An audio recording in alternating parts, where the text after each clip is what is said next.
So I've been thinking, I've had a lot of time to think, like all of us have. And so what's really got me is I've been hearing about this cruise ship bailout thing. Lots of companies are wanting to get bailed out. I get that. It's like, hello, we're in this global crisis. But I had some thoughts about it. So cruise ships, I don't want to beat them up too much, but they are like sort of in today's world with this virus thing, kind of not what you want to be doing. I mean, like you just saw the cruise ships docked in LA and they can't get off of them and everything. So they're sort of like virus. They're kind of pro-virus, so that's not so good. Secondly, they fly different flags from what I hear, almost entirely like from other countries to avoid our minimum wage and labor laws and not pay taxes, right? So, let me get this straight.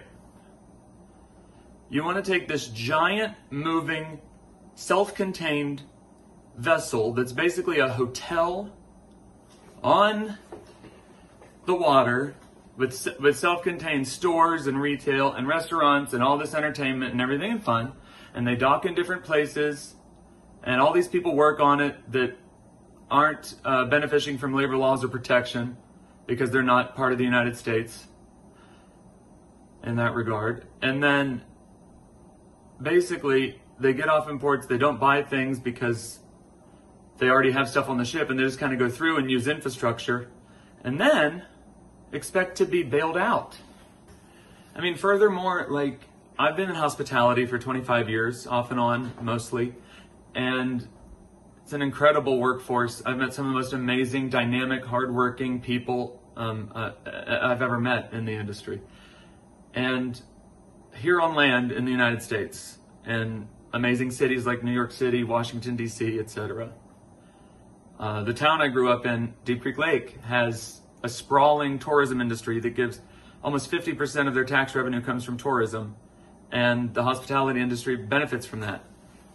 So I feel pretty strongly that instead of bailing out giant self-contained hotels roaming the world on the seas with no real country of origin and sort of a flag hanging over them and don't pay taxes anywhere, especially not the United States.